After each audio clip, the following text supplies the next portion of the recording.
अगर आप इंजीनियर हैं और आपको स्टडी अब्रॉड करना है, ये वीडियो आपके लिए। आपको पता है एक इंजीनियर का सबसे टफेस्ट फेज कब होता है? You will be surprised. Engineering complete करने के बाद आपने हजारों घंटे पढ़ाई करी, प्रोजेक्ट्स किए, लैब्स करे।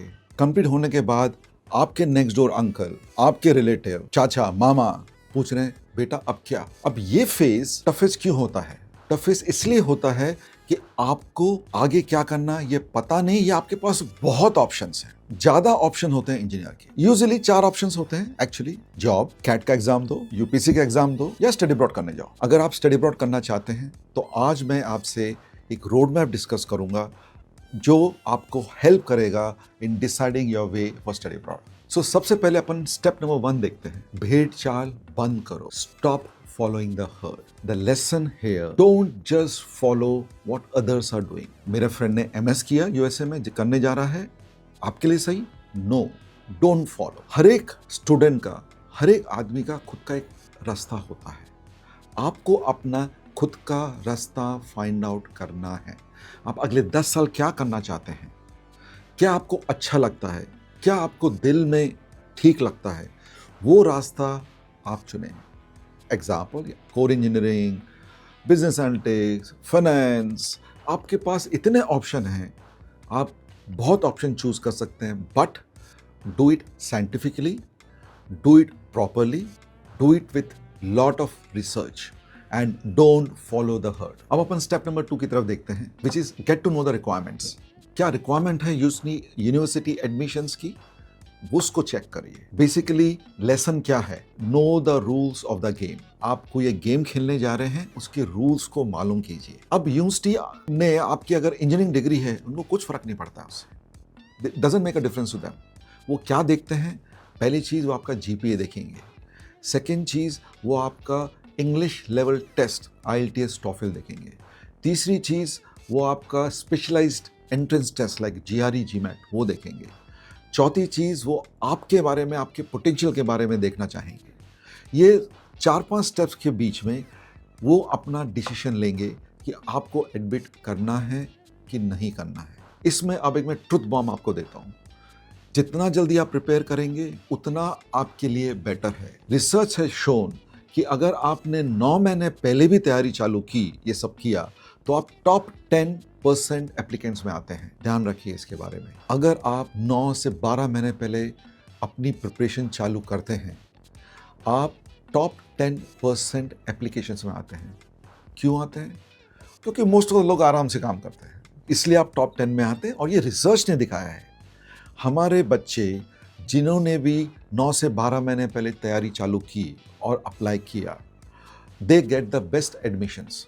In fact, they are the first one which get scholarships, क्योंकि स्कॉलरशिप जल्दी खत्म हो जाती है। तो this is a point to be noted by everybody. Now अब अपन स्टेप नंबर 3 के बारे में बात करते हैं, which I call pick your lane. आपको कौन सा रास्ता जाना है वो आपको डिसाइड करना है। एज ए इंजीनियर आपके पास बहुत फ्लेक्सिबिलिटी है, राइट? आप कोर इंजीनियरिंग में जा सकते हैं, आप कुछ फाइनेंस में जा सकते हैं, स्पेशलिटी में जा सकते हैं। अगर आप कंप्यूटर साइंस IT इंजीनियर हैं तो टिपिकल चॉइस का है, आप डेटा साइंस में जाएंगे, AI में जाएंगे। पर आपको पता है कंप्यूटर साइंस या IT इंजीनियरिंग करने के बाद आपके पास 200 करियर ऑप्शंस हैं, not 1, 200 of them. So choice is more. आपको अपनी स्पेशलाइजेशन अच्छी तरह चूज करनी चाहिए, साइंटिफिकली चूज करनी चाहिए, क्योंकि वही आपके साथ में रहेगी। Career stage with you, the hot courses, the hype, they will go away. So choose your lane carefully as a step number 3। अब अपन स्टेप नंबर 4 की तरफ जाते हैं। For engineers, country matters most then any other graduate. क्यों? क्योंकि ये country आपके लिए अपॉर्चुनिटीज ओपन करता है। Let's take an example. अगर आप US से जाते हैं तो US में रिसर्च अपॉर्चुनिटी, इनोवेशन, STEM, ये सब दरवाजे ओपन होते हैं। अगर आप UK जाते हैं तो वहाँ 1 साल का प्रोग्राम है, कॉस्ट बचता है, टाइम बचता है। इफ यू चूज कनाडा, वहाँ पर PR opportunity and post study work visa में बहुत आसानी मिल जाती है। ऑस्ट्रेलिया में इस वेरी एम्प्लॉयबिलिटी लेड, आपको एम्प्लॉयमेंट अच्छी तरह आराम से मिलता है। सो कंट्री चूज करना और साइंटिफिकली करना is very important for you. So ये क्वेश्चन कि which country is best does not exist. Actually is which country is right for me. That's the question you should be asking, because that country is based on your budget, based on your specialty, based on your career. So that is what matters to you. इसलिए मैंने पहले भी आपको बोला था पहले section में, कोई भेड़ चाल नहीं, no herd mentality. You have to decide for yourself. Step number 5, the money matters. सबसे बड़ा रुपया. इस टॉपिक को अपन हैंडल करते हैं. But you'll be surprised. Engineers are the highest employable and the highest ROI. Return of investment engineer का सबसे ज्यादा होता है. हमारे एक्सपीरियंस में 2 से 3 साल में एक इंजीनियर अपना जितना भी इन्वेस्टमेंट करता है बाहर पढ़ाई में, वो पूरा रिटर्न लेके आ सकता है. उसके अलावा सबसे अच्छी अपॉर्चुनिटी, सबसे फर्स्ट अपॉर्चुनिटी इंजीनियर्स को मिलती है, वो या स्कॉलरशिप हो, या असिस्टेंटशिप हो, या रिसर्च अपॉर्चुनिटीज हो. तो you are in good shape. मैं इंजीनियर्स के लिए एक ही बोलना चाहूँगा कि let not money kill your dream. Go ahead and fulfil your dream. अब आपको चेक करना है कि फाइनेंशियल सुटेबल है कि नहीं.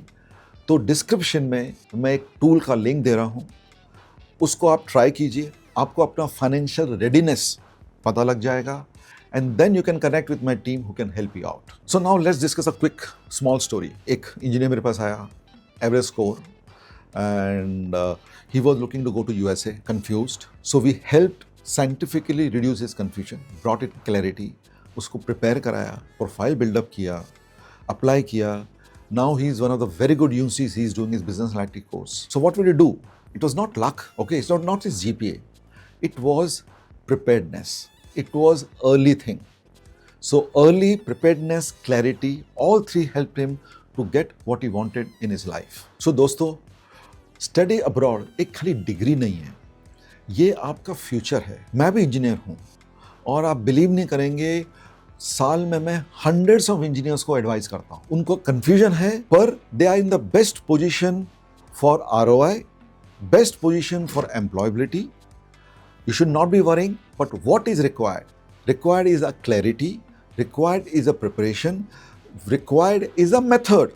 You are engineers, you can understand कि method, system, processes is what works. That's what you have been taught.